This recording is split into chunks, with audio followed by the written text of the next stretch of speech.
બીજું, પવિત્ર કેમ ધરાવવાના? તો એનું કારણ કીધું. અને 360 દિવસ તમારા કાંઈ દોષ પડ્યા, તમે કાંઈ અપરાધ કર્યો,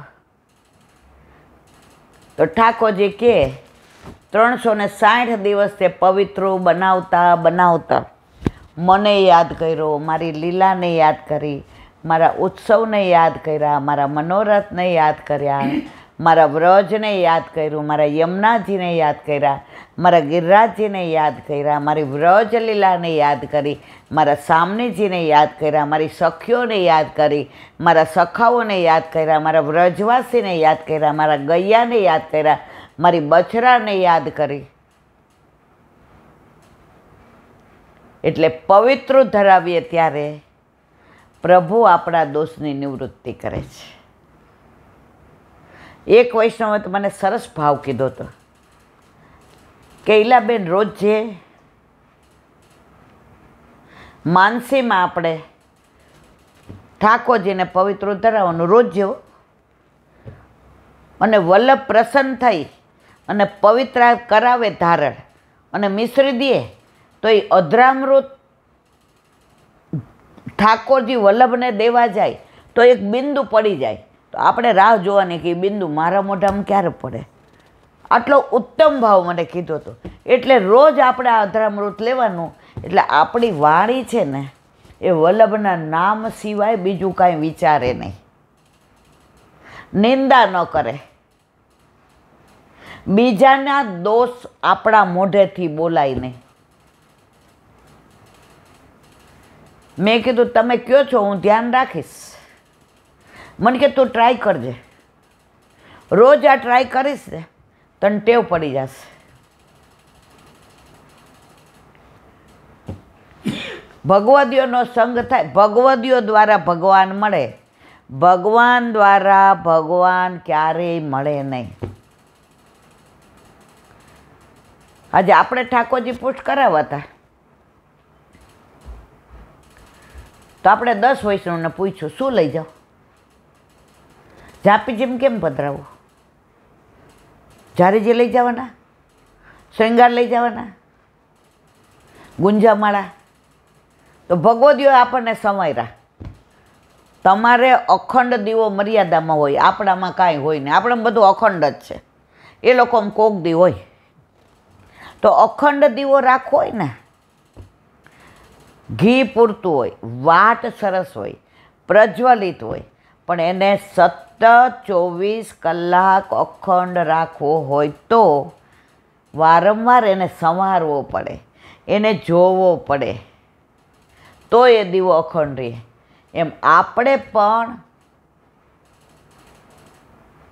બ્રહ્મ સંબંધ લઈને ઠાકોરજી પુષ્ટ કરાવ્યા ત્યારથી લીલામાં જઈએ ત્યાં સુધી ભગવદીઓનો સંગ મળે ને આપણને સંવારે, આપણને સમજાવે, આપણને કહે કે આમ કરાય, અને તો આ દીવો અખંડ રહે. એમ આપણી ભક્તિ અખંડ રહે. આજે મને એક વૈષ્ણવે સરસ કીધું સવારના પોરમાં, એક જ વાક્યમાં. એ 2 જણા જતા હતા, એટલે ઓલા બેન એને સરાહના કરતા, તમે તો કેટલું સરસ કરો નીરુબેન, તમારી સેવા સરસ, તમે તો રોજ 84-252 વાંચો ને તમે તો કોઈ દિવસ બીજાને ઘરે જાઓ નહીં ને. એટલે ઓલા બેને એક વાક્ય કીધું, અહીંયા બોલાય કે નહીં મને ખબર નથી, એ કે ભક્તિને ઉઘાડી ન કરાય. આ શબ્દ હું પાછળ, કારણ કે ઓલી ગાડી સર્વિસમાં છે, એટલે મારાથી સ્કૂટર ઉપર તો હાથ લટકી ગયો છે, એટલે બેસાતું નથી. એટલે તમે મને એટલું કીધું કે તું આવ, તો હું હાલી જ જતી હતી 6:30 વાગ્યામાં, અને એ ચાલવા નીકળ્યા હતા. એટલે આપણને મજા આવી પાછળ પાછળ હાલવાની. ભક્તિને ઉઘાડી ન કરાય. ભક્તિ સ્ત્રીલિંગ છે, પુલ્લિંગ નથી. એટલે તમે આ સરાહના કરો છો ને એ ભક્તિને ઉઘાડી નહીં કરો. મારું સામર્થ્ય શું છે હું કરું? પ્રભુ, હું એમ કહું કે મને ગિરિરાજજીની પરિક્રમા મેં ચાલીને કરી, પ્રભુએ પગ ન આપ્યા હોત તો, લંગડા બનાવ્યા હોત તો, મારા ઠાકોરજીના દર્શન કરવાનો આનંદ મને આવે. પ્રભુએ આંખ ના આપી હોત તો, ત્યાં તો ભુયંગ દેવ આવી ગયો. પછી આગળ જઈને મેં કીધું જય શ્રી કૃષ્ણ.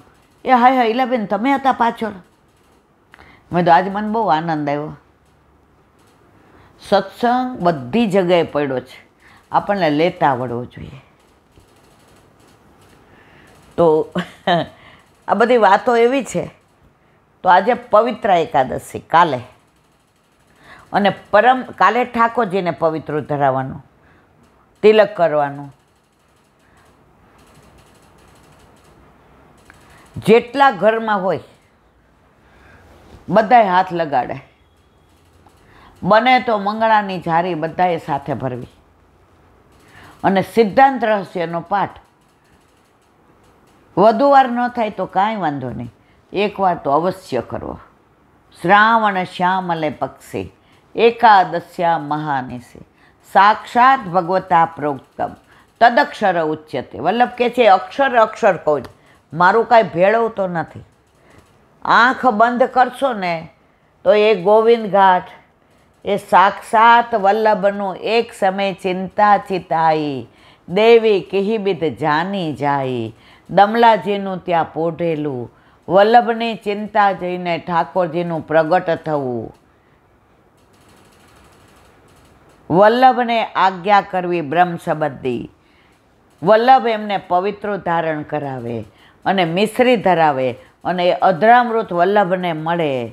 અને આ લીલા તમને દર્શન થાય, અને તમે એક જ વાર સિદ્ધાંત રહસ્યનો પાઠ કરો તો ફલિત થયા વિના રહે નહીં. જો ત્યાં દમલાજીએ કહ્યું બરાબર, આખા પુષ્ટિ માર્ગમાં તમે હવે લીલા જોજો. ગોવિંદ ઘાટ ઉપર વલ્લભ જાગતા હતા 12 વાગ્યા સુધી, દમલાજી સૂતા હતા. હજી પુષ્ટિ માર્ગનું પ્રાગટ્ય નહોતું થયું. હવે તમે એની લીલા જોજો, અદ્ભુત. ગિરિરાજજી પર સુંદર શિલા, ત્યાં દમલાજી જાગતા હતા અને વલ્લભ પોઢેલા હતા ગોદમાં. હવે વલ્લભ નિશ્ચિંત હતા કે મારા પ્રભુએ બ્રહ્મ સંબંધની આજ્ઞા આપી દીધી. હવે દોષ, મારા દેવી જીવના દોષ નિવૃત્ત થશે, અને હવે બધાનો હાથ ગોવર્ધન હાથના હાથમાં સોંપીશ. એટલે વલ્લભની ચિંતા નિવૃત્ત થઈ ગઈ હતી. તો ત્યાં કોણ પોઢેલું હતું? ગોવિંદ ઘાટ ઉપર દમલાજી અને વલ્લભ જાગતા હતા. હવે પુષ્ટિ માર્ગનું પ્રાગટ્ય થયું. હવે પરિક્રમા કરી, હવે દેવીજીઓ શરણે આવવા માંડ્યા, હવે ઠાકોરજી પુષ્ટ કરીને પધરાવવા માંડ્યા. એટલે વલ્લભને નિરાંતે ઊંઘ આવી. ગોવિંદ ઘાટ ઉપર નહોતી આવ્યો મારા વાલા, ચિંતા હતી. એક સમયે ચિંતા ચિતાઈ, દેવી કિહિવિત જાની જાય. અહીંયા પોઢી ગયા હતા. પાછા કોની વાત? દમલા પોઢેલા હતા. અહીંયા દમલા જાગતા હતા અને વલ્લભ. આ પુષ્ટિ માર્ગ એમ કહે છે કે હવે આપણે જાગતું રહેવાનું છે. વલ્લભ તો આટલો શ્રમ લઈ 3 વાર ઉઘાડા ચરણે લીલી પરિક્રમા કરી, 52 વર્ષને 11 દિવસે ગોલોક પધાર્યા. આપણને જગાડીને ગયા. દમલા જાગ્યા ને, વલ્લભ પોઢ્યા ત્યારે દમલાજી જાગ્યા હતા. હવે આપણને જગાવીને ગયા છે કે જાગી જશો તો 84 લક્ષ ફેરામાં ફરવું નહીં પડે. સૂતા રહેશો તો પાછા ઓલા ઘાંચીનો બળદ હોય ને, એ ફરે જ રાખે, ફરે જ રાખે, ફરે જ રાખે. એના આંખે ડાબલા હોય. એ તો રાજી થાય, હા હા ક્યાં પહોંચી ગયો. ઓલા ખોલા એટલે ઘાંચીનો બળદ ત્યાં ને ત્યાં. આપણે ઘાંચીના બળદ નથી બનવું મારા વાલા. તો પવિત્ર એકાદશી, પરમ દિવસે ગુરુને પવિત્ર ધરાવવાના. કારણ કે ગુરુ ન મળ્યા હોત તો આ લીલા કોણ સમજાવત? દેવી જીવને શોધત કોણ? બ્રહ્મ સંબંધ આપત કોણ? ઠાકોરજી પુષ્ટ કોણ કરી દેત, સેવા કેવી રીતે કરવી કોણ સમજાવત, આપ સેવા કરી શીખવે શ્રી હરિ. તો પુષ્ટિ માર્ગને સમજાવવાવાળા જો ગુરુ બિન કોન કરે એસી સખી, ગુરુ બિન કોન કરે. એક ગુરુ શિષ્ય જતા હતા. હવે ગુરુને તરસ લાગી એટલે કે જો ને આટલામાં ક્યાંય જળ હોય તો જળ ગોતવા ગયા તો જળ ડોળાયેલું હતું. કારણ કે બધા અંદર નાતા હતા ને છપછપિયા બોલાવતા હતા ને કપડાં ધોતા હતા. પાછો આવ્યો શિષ્ય, એ કે જળ પીવાય એવું નથી, ડોળાયેલો છે. ગુરુ કે હવે પાછો જા,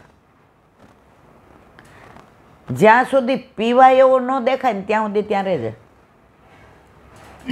ઓલો પાછો ગયો.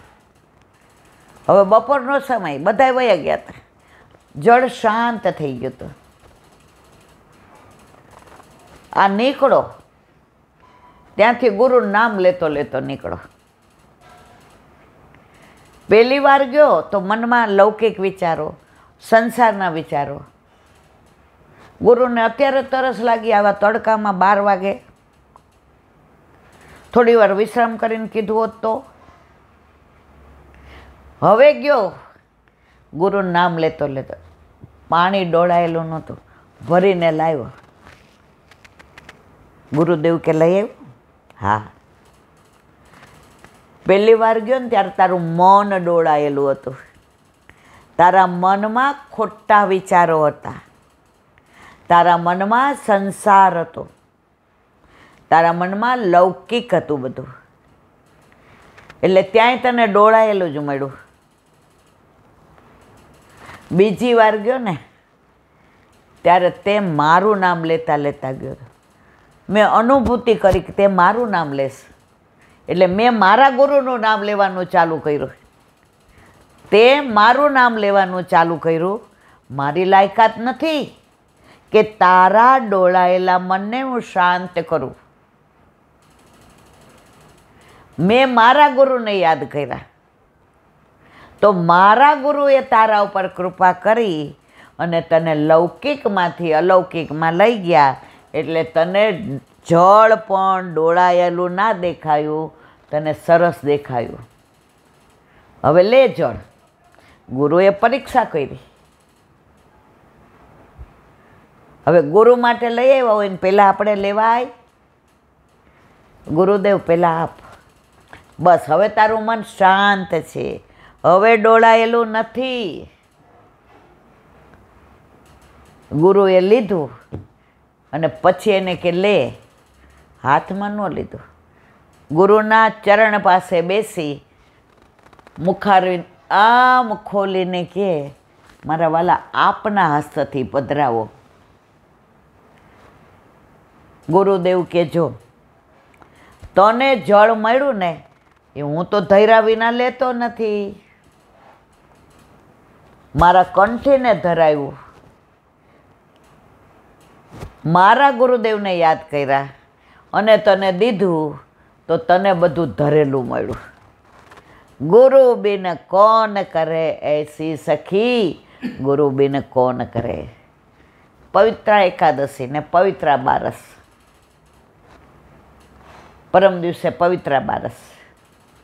આપણા ઘરે આપણા ગુરુદેવ ભૂતલ પર બિરાજે છે તો અવશ્ય ધરવા જઈએ. અને જો ગોલોકવાસ નિત્ય લીલાસ છે તો એમના ચિત્રજીને ધરવાનું. અને પછી અમારા સૌરાષ્ટ્રમાં તો આની મને ખબર બહુ નથી, ગુરુને ધરાવેલું જે પવિત્ર હોય ને પછી જેટલા વૈષ્ણવ મળે ને એને ધરાવીએ અને એને મિશ્રી લેવડાવીએ. આ બધું સારું એટલું બધું ઊંડું ને આનંદદાયક છે કે મને એમ થાય આ તો રહી ગયું, આ તો રહી ગયું. આજથી જન્માષ્ટમીની નોબત વાગે શ્રીનાથજીમાં. કારણ વલ્લભનું પ્રાગટ્ય થયું, વલ્લભે પુષ્ટિમાર્ગનો ડંકો વગાડ્યો, એ ભાવથી આજે નોબત વાગે. જન્માષ્ટમીની વધાઈઓ. અત્યારે દરેક ભોગમાં ને દરેક ઓલામાં વધાઈઓ આવે મહિનાની.